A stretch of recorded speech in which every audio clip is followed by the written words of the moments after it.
This will be a little difficult looking from all the way from this side to this side. Feel like you're coming at me or something like that. But glad that you're here this morning. Philippians chapter 1 in our Bibles this morning. We're going to read a long passage of Scripture right off the bat. We don't usually do it this way, but we're going to read it right off the bat to give you context of where we're going. Here's what it says in Philippians chapter 1, starting in verse 9.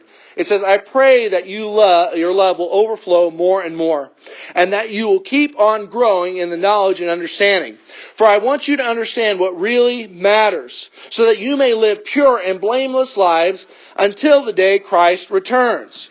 May you always be filled with fruit of your salvation, the righteous character that produces the life by Christ, that will bring out glory and praise to God. And I want you to know, my dear brothers and sisters, that everything that has happened to me has helped to spread the good news. For everyone here, including the whole palace guard, knows that I am in chains because of Christ. And because of my imprisonment, most of the believers who have regained their confidence and speak boldly the message of God without fear. It's true that some preach out of jealousy and out of rivalry, but others preach about Christ with pure motives. They preach because they love me, for they know that I have been appointed to defend the good news. Those others who do not know pure motives, those others do not have pure motives. They may preach about Christ, and they preach with selfish ambition, not sincerely intending to make my chains more painful for me. But that doesn't matter. Whatever motivates us, false or genuine, the message of Christ being preached either way.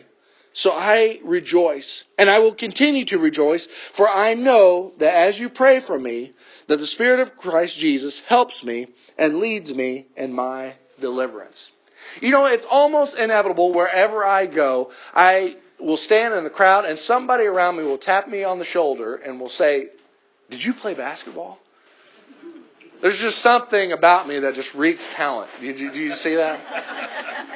I haven't figured out what it is. Now, I might look the part, but talent might not be all the way there. But I played for North Clay High School, and I also played for St. Louis Christian College while I was there. And my basketball career wasn't necessarily that anything to be cracked up about. I enjoyed playing. I enjoyed people that I played with. But I would never say that I was on a winning team. While at North Clay High School in kind of the darker times, literally we won one basketball game 1 year or two. I can't remember. After the game was over, our team was just celebrating because we beat Ramsey. Ooh. And we were just so excited. We were fist pumping, and the assistant coach said, calm down, act like you've done this before. And we were like, we've never done this before. We were just so excited. That followed me into Bible college a little bit. We had a pretty decent team, but after that, a lot of those seniors graduated, and we were kind of back to square one. And we learned to lose a lot of games, which really wasn't abnormal for me. You know, losing sometimes really isn't fun, especially when you're going 3, 4, 5 hours away to get beat and then come home. I didn't really enjoy that too much. But sometimes when we lose, man, it just makes a lot of life painful. It's hard to rejoice when you're not winning. It's easy to rejoice when you are winning, though, isn't it? It's easy to rejoice then. But how can we rejoice when it seems like we're losing?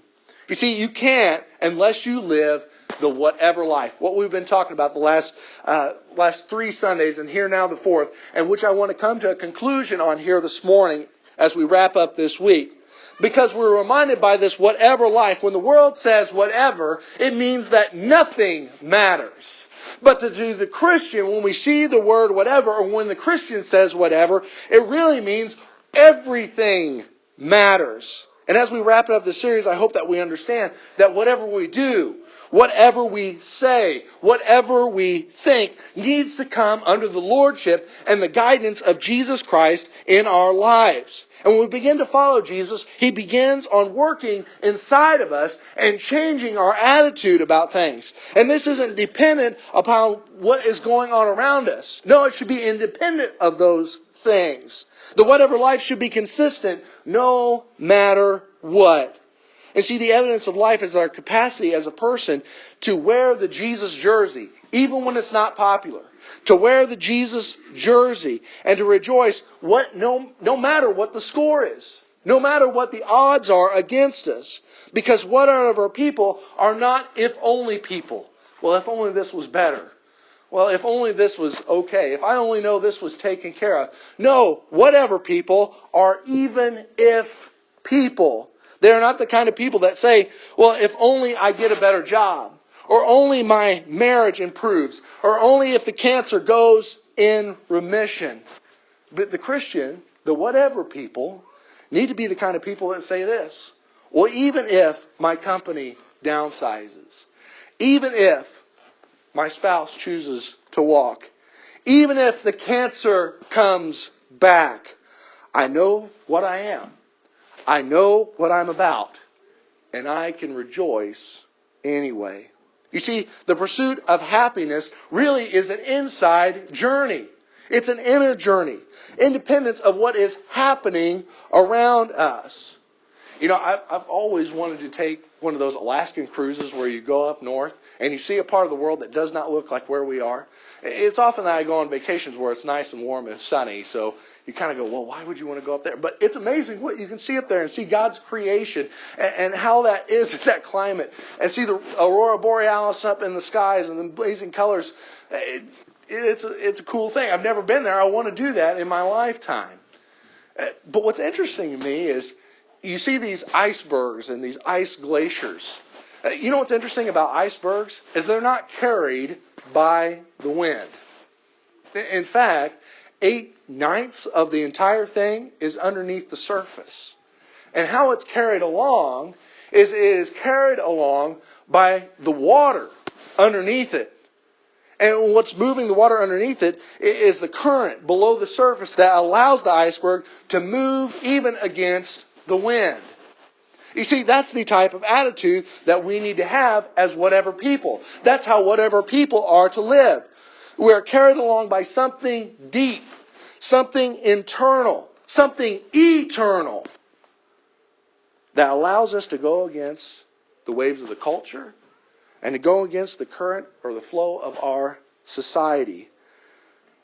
That's what living the whatever life is really about. No one has lived the whatever life better than what Jesus did. And in light of that example, I don't think anybody has lived a better life following Jesus' example than the Apostle Paul has. And we heard from this text in the book of Philippians that we just read, we need to understand the background of the story because as Paul writes this letter, understand he is in imprisonment for charges that really he shouldn't be against, on trumped up charges, illegally arrested, in prison. He's been passed off from one court to another. No one knows what to do with him. He finally is taken to Rome, but on his way gets shipwrecked. He's been through a lot of things. He's arrested, has no clue if or when he will ever be brought to court or will ever be free. And yet 19 times in this small book of the book of Philippians, he says this. He says joy. He says gladness. He says rejoicing over and over and over again, even though his circumstances look pretty bleak. He says it over and over and over again. And one I think the greatest parts of this text that we find, we look in verse 18 when it says this. But what does it matter, he says. Now that's only 5 little words in the English language, but it's only 2 in the Greek language. Te gar. That's it. Te gar. And really you could literally translate it as this. So what? So what? In our common terminology. So what? Now that's one thing when a teenager might say it. Well, so what? But it's different when the Apostle Paul says it. And that's what I want to iterate to you is this. Paul is saying this. I am carried along by a deep conviction that transcends whatever is happening to me. So I want you to look at this conviction with me a little bit this morning as Paul talks about it. And as he starts off with this, and he understands this, and I hope you and I too do as well. Life is hard. Can I get an oh yeah? Oh yeah. Life is hard. Life is difficult. Life is trying. There's a lot about life that, man, just is not fun. I like life to be fun. But life is hard. I've told this story before about an old man who leans up on his deathbed and talks to his lovely wife, Sarah, that has stood beside him for all those years.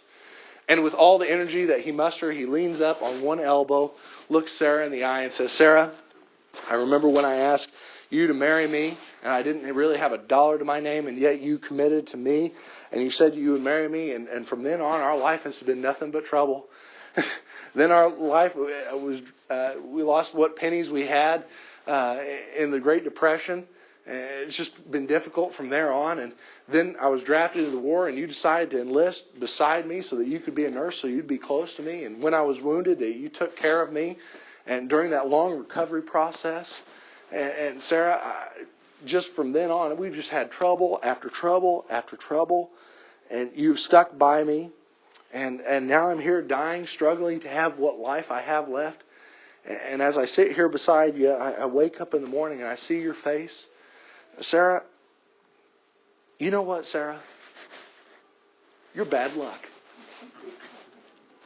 You've heard me tell that story before. But I want you to understand, this guy doesn't know how to interpret life. Life is hard. It doesn't take much of life to understand that. Life is hard. And often people think, well, if I do life right, if I do it right, if I do the things I ought to, then I should get the right life. A lot of people live that way. Well, I'm owed it to. I've done the right things. I ought to get the right life. And Christians think that way too. If I follow all the rules, if I do what God says, God will then, He's supposed to give me the life that I ought to have. And with no problems, with no issues. And people who think like that really haven't been reading their Bibles, understand that. And here's what Jesus said. He even said it himself in Matthew chapter 6 and verse 34. He says this, therefore, do not worry about tomorrow, for tomorrow will worry about itself. Here's the big part. It says this, each day has enough trouble of its own. Can I get an oh yeah? Oh yeah, each day there's something that's going to bump up. Each day has trouble of its own.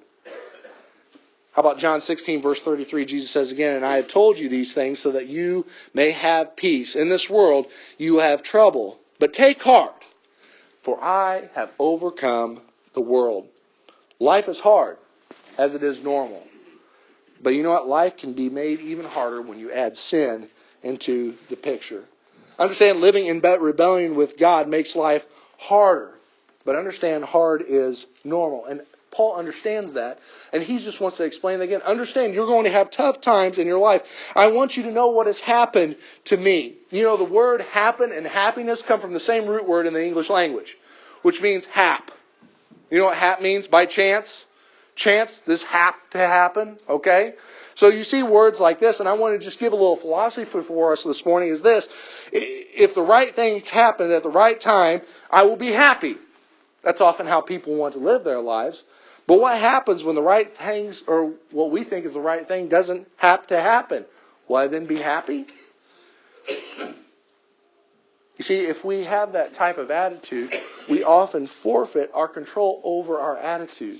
If we forfeit this, if we cling to this type of idea, we forfeit control of peace and joy in our life because we can't control all the things around us. Paul understood what happens to everybody. It doesn't always happen to be good. It always doesn't happen to be fair. But his source of happiness didn't depend on what most people thought as keeping score or looked like winning, because his joy wasn't contingent on the absence of crisis in his life. In fact, what it was really about is the presence of Christ in his life that brought joy. Did you notice his obsession with Jesus as we read the passage of Scripture? Over and over again, he says things like this. I am in chains for Christ, verse 13. Verse 18, it's an important thing that Christ is preached. That's most important. Verse 20, which we didn't read, says this. Christ will be exalted in my body. In verse 21, we live for Christ, but to die would also be gain. It was his way of saying this. So what? So what? Life is hard. But that doesn't shock me. That doesn't surprise me. It shouldn't surprise us. Hard is normal. But so what when Jesus is Lord?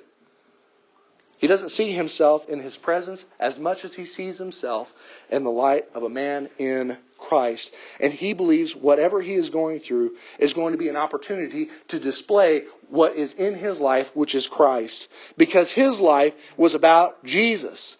You could not put him in a situation where he couldn't make much about Jesus. Maybe you've seen these t-shirts before. The Life is Good t-shirts. They're kind of a stick figure. You've seen those. They're popular amongst hikers, and you kind of see them everywhere. You've seen these T-shirts before. What's interesting is the story behind the T-shirt company. It's by these boys. They wrote a book about it afterward, kind of depicting on why they went into the T-shirt company. Boy by the name of Bert and John Jacobs. They tell in their story about how when they were young, Mom and Dad got in a car wreck. And Mom sustained some injuries as a result of that car wreck, but she was able to overcome those things and do well. But Dad didn't fare as well. He actually lost his right hand as a result of the car wreck, and being right-handed, that put him in a tough situation. It took him actually out of work as a result. And being a working man that he was, created a lot of frustration, a lot of tension. And they grew up in a household that had a lot of yelling in it. Their mom knew that if they continued in this and they didn't have a sense of relief, a sense of joy, a sense of, they're going to be in real trouble the rest of their lives. And so what the mom did in an act of wisdom was, around the supper table every night, everyone would say something good about something that happened to them, or that they had done for somebody else, or something that good they had seen in that day. And as a result of that, and the act of wisdom of the mom, it changed the perception on the whole day and what was going on with their family. They would practice that every night, to tell something good that had happened or that they had seen that day. It created a climate of positivity in their lives. And in that book they said about their mother this: she showed us optimism is a courageous choice. We need to live courageously. You see, faith is not pretending that bad is good. Understand that. Sometimes we have that type of attitude, well, we'll just sweep this under the rug, and I'm a Christian, so I just need to be happy. Understand, it's not pretending that bad is good.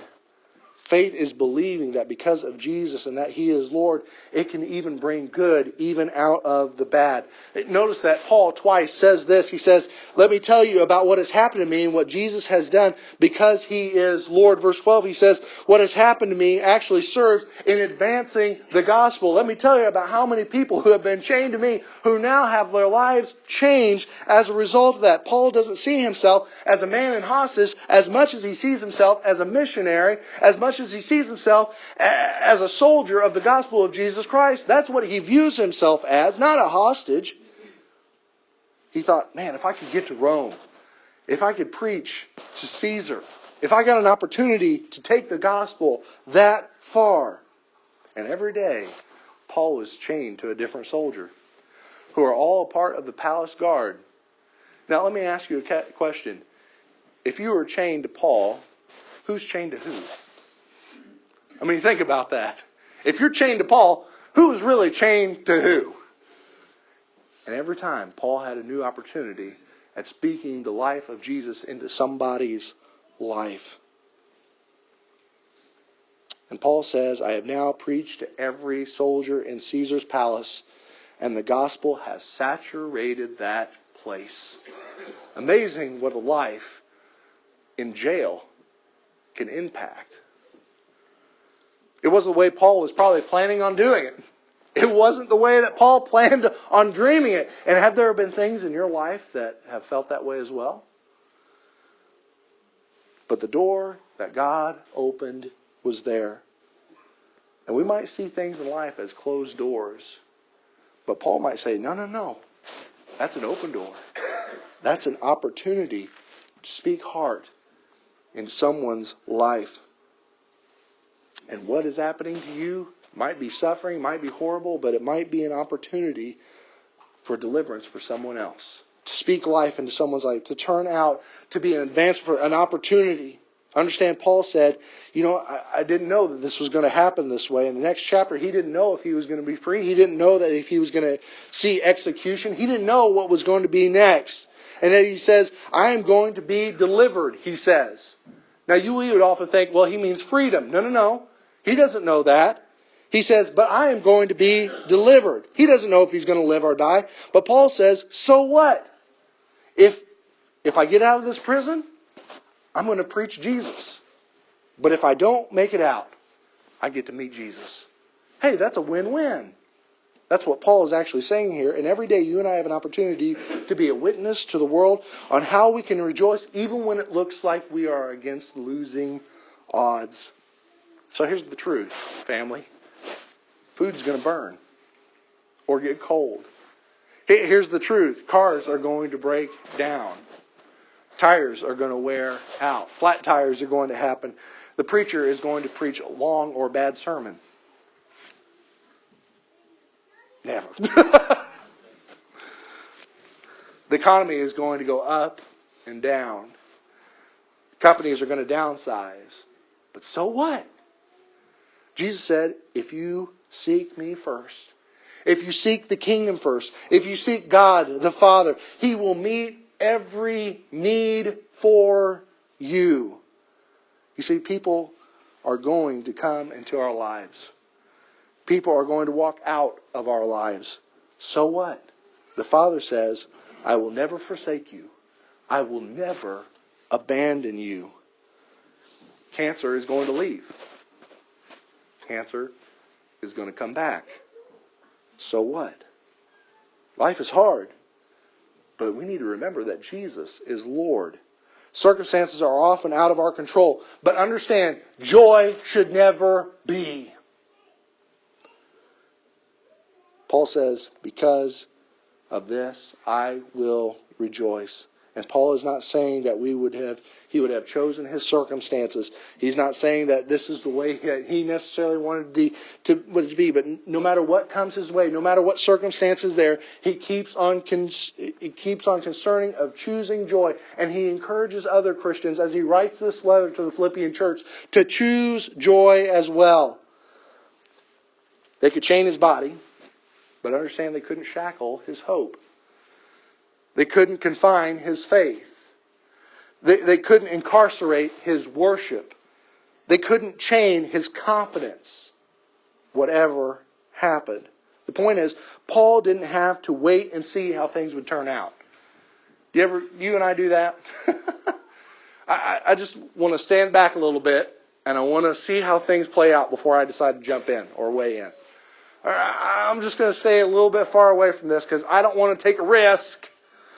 And sometimes we like to stand in the shadows a little bit and just see how it's just going to work out.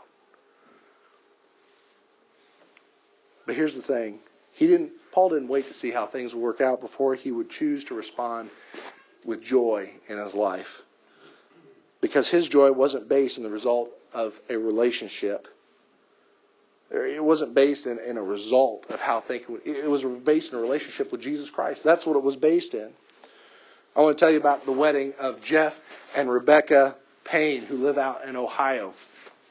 Live out in Ohio. They had a great wedding day and a great wedding service. And when it was all said and done at the church, the preacher prayed, and then he said afterwards, now, the wedding party is going to stay behind for some pictures, but they would like for you to go off into the reception and go ahead and make your way there, and they'll meet up with you afterward. There were plans to do that, and after the photographer got done with the wedding party and all that, they headed off, and then they were taking some pictures with just the bride and groom. And just as the bride and groom were getting ready to leave, they were making their way down the interstate when, boom, gridlock. They were stuck in pile-on traffic in the middle of the freeway, standstill for an hour. Now, they were already behind anyway because they had pictures going on and everything else, but they were stuck there even more. The food had already been served. The DJ was about ready to be done with his set list. He didn't know what's going to happen here. And in a moment that you would just think this day is absolutely ruined, someone noticed there on the interstate that girl's in a wedding dress. And so they rolled down the window and said, "Where are you guys headed?" "Well, we're right here." Now we're supposed to be at a reception. We're supposed to be having our first dance right now. And the person in the car said, "Well, why don't you have your first dance right here?" So they opened up the doors of the car, turned turned it on the radio, the right song, and they got out and they danced in the middle of the freeway there in Ohio. Unexpected. Unexpected. Because sometimes you don't get to dance where you wish that you were. Sometimes you have to dance just where you are. Or as Paul put it, rejoice in the Lord always. And again I say this, rejoice. Paul couldn't rejoice, and he can rejoice. He could rejoice, and we can rejoice, whatever, because rejoicing is not a what? Rejoicing is in the Lord. You can have the whatever life. You can live that way when Christ is inside of you. When Christ is everything, you can get through anything. Because whatever life is living on mission, no matter what happens. Paul wasn't preoccupied with his circumstances. He wasn't pre-exalted with anything else other than exalting Christ, no matter what his circumstances are. He knew that he could seek the kingdom first, wherever he was, whoever he was with, no matter what he may have wanted, whatever he was going through. And the truth is, you and I can do that too. We can be the kind of people who desperately need to rely on Christ to give us joy. We can be the type of people that can rejoice no matter what it looks like if we're living in what looks like a losing situation, because we don't need the perfect environment to have a perfect Savior. Isaac Perlman is a great violinist. Now let me tell you something about Isaac Perlman. He had polio as a kid, and as a result always had to wear things around his legs, braces, always walk with crutches. But despite those circumstances, he is one of the greatest violinists that this world has ever seen, and still plays even today. He was playing in New York one time, and as he got up onto the stage with his crutches, as they were getting ready to play, he began striking the chords on his violin, and the band around him, the symphony, was playing, but it was just a couple bars in when everybody heard it in the auditorium. Ping! One of the strings snapped off of his violin. Now, it was only a couple bars in at this point. He could have motioned, and everything could have stopped. They could have swapped out violins, and he could have played with a different... It was soon enough in the performance. It wasn't 9 minutes in or anything like that. It was just right at the beginning. But Isaac motioned to the conductor, no, keep playing. And so with that, with the rest of the strings that he had, he could find most of the chords he was looking for. But the ones that he couldn't find what he was looking for, he decided, I'll just write a new piece of music, just on the fly. You see, that's what makes a master out of a violinist. And with that, the audience could see they were just in the midst of pure greatness as they watched him play this violin and master over it with a new piece of music. Amazing. At the end of all that, it was obviously a standing ovation as he played the rest of his violin. And with that, he had everybody calm down, and he said this. He said, it's the task of an artist to create beautiful music with whatever he has left. And with your life, no matter what circumstance that you are in or what stage of life you're in, I hope you have that same type of attitude. But here's the thing. I think Paul even said it better when he said it this way. You conduct yourselves in a manner that is worthy of the gospel of Christ. You see, the world needs to see people who live that way, who have joy, and that joy is possible whenever life is hard. You see, the world needs to see people like you and I who depend on Jesus no matter what the score looks like and has joy in their lives, and we can be that whatever people. So if you need to make a decision for Jesus Christ this morning, I hope that you come and you do so, because it can be a life